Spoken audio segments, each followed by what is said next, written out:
प्यारे बच्चों, इसके पहले वाले वीडियो में हम लोगों ने प्रकाश के अपवर्तन के बारे में, प्रकाश के अपवर्तन और परावर्तन दोनों के बारे में डीप से पढ़ा गया था। और यहाँ पर हम लोग जो है प्रकाश के अपवर्तन का एग्जाम्पल पढ़ेंगे। प्रकाश का अपवर्तन, इसको हम लोग जो है डीप में पढ़ा गया था और यह हम लोग जाने थे कि अपवर्तन क्या होता है। जब प्रकाश एक माध्यम से दूसरे माध्यम में आता है तो अपने पथ से विचलित हो जाता है। जब प्रकाश विरल माध्यम से सघन माध्यम में जाता है तो अभिलंब की तरफ झुक जाता है, और जब प्रकाश सघन से विरल में जाता है तो अभिलंब से दूर हट जाता है। इस घटना को हम लोग प्रकाश का अपवर्तन कहते हैं, रिफ्रैक्शन ऑफ लाइट। इसका उदाहरण भी हम लोग देख सकते हैं। जैसे हम सभी लोगों के घरों में प्रायः कांच का अगर हम ग्लास ले लें और उसमें अगर आप लोग पानी भर दें, यह दूसरा माध्यम हो गया, इसके ऊपर का माध्यम दूसरा हो गया। अगर स्केल या कोई बड़ा सा रॉड को अगर हम इसके अंदर डालें तो वह हमें सीधा दिखाई नहीं देगा। अगर इस ग्लास में सिक्का डाल दें तो यह सिक्का तो तली पर आ जाएगा, लेकिन जब हम देखेंगे तो यह हमको तली पर नहीं, तली से कुछ ऊपर दिखाई देगा। किस कारण से ऊपर दिखाई देगा? तो इसका कारण है क्या? प्रकाश का अपवर्तन। प्रकाश का अपवर्तन क्या है? क्योंकि प्रकाश सीधी रेखा में नहीं चलता है।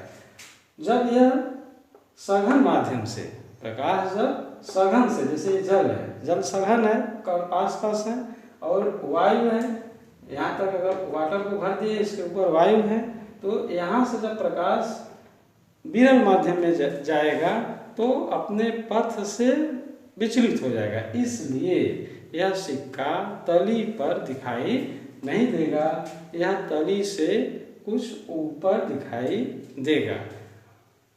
यह अगर क्वेश्चन पूछा जाता है हम लोगों से, कंपटीशन में आता है कि अगर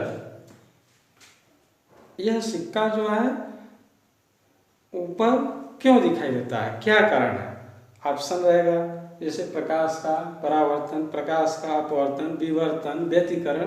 तो हम लोगों को ठीक क्या करना है? प्रकाश का अपवर्तन। प्रकाश के अपवर्तन के कारण छड़ी तिरछा दिखाई देगा या सिक्का ऊपर दिखाई देगा।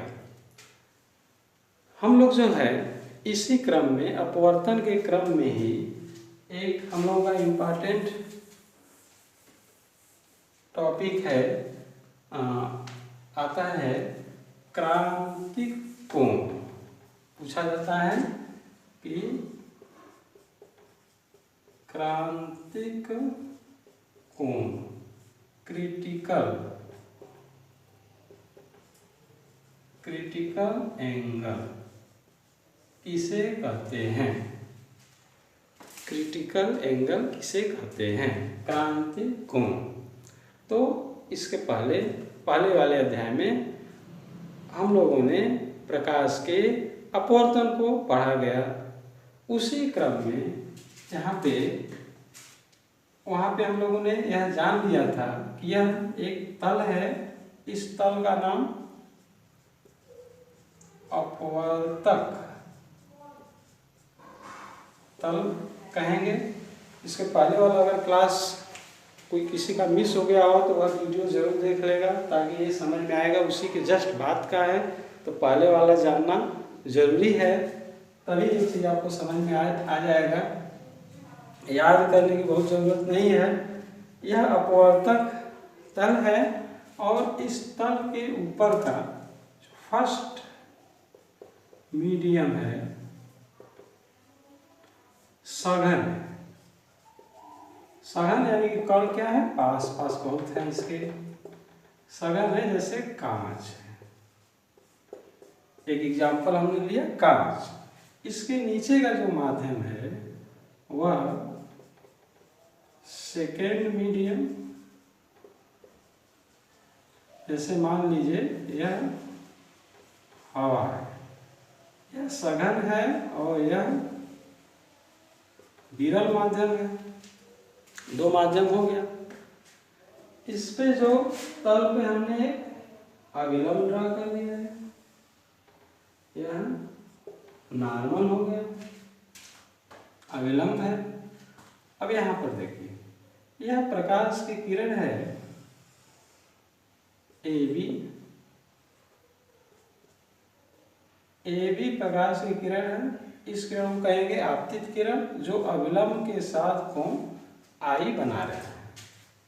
और जब यह दूसरे माध्यम में प्रवेश करेगा, यानी कि विरल माध्यम में आएगा, तो इसे सीधे जाना चाहिए, सीधे नहीं जाएगा, सीधे न जा करके यह क्या होगा, अविलंब से दूर हट जाएगा।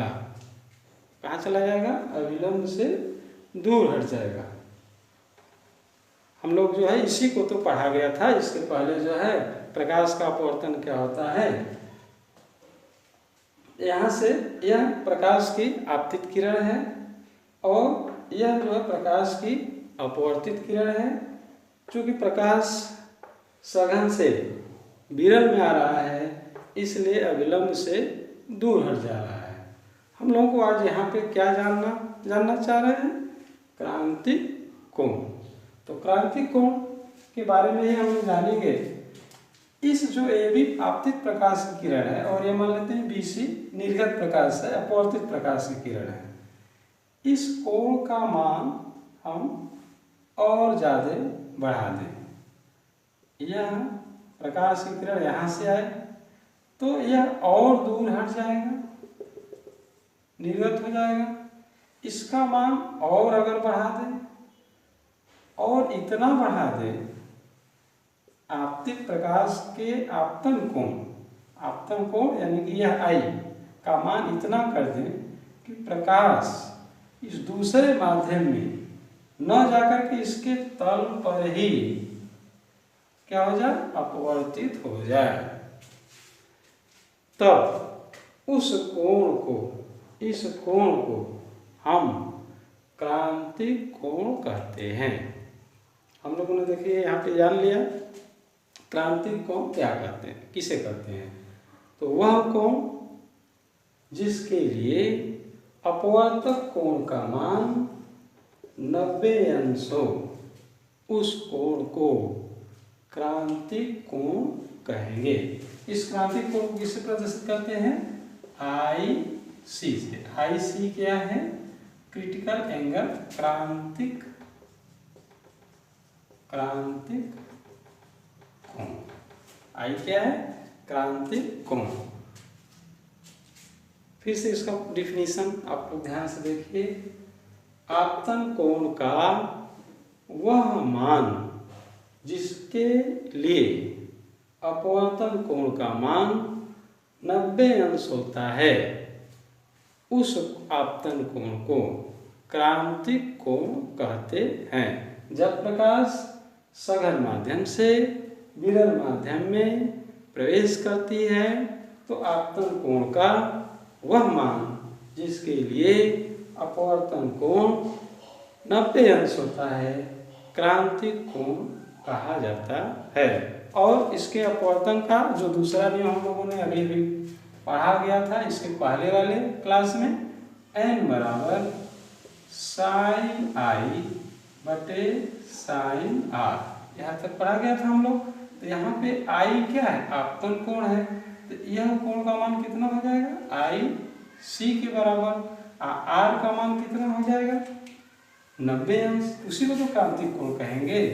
तो यहाँ पे आप लोग देखिए n बराबर sin IC बटे sin R का मान कितना हो जाएगा, 90 अंश।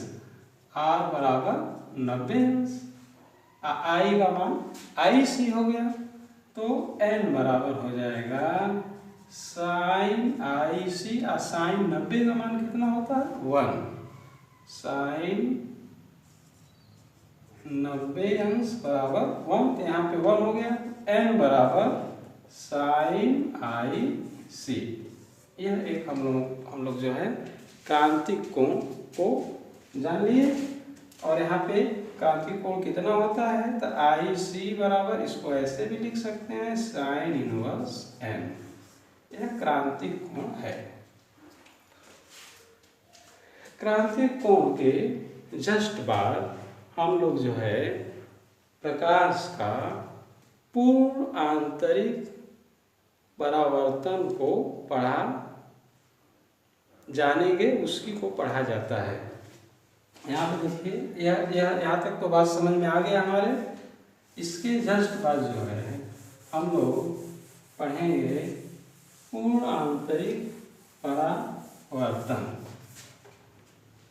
नेक्स्ट हेडिंग हम लोग पढ़ेंगे, प्रकाश से रिलेटेड है, पूर्ण आंतरिक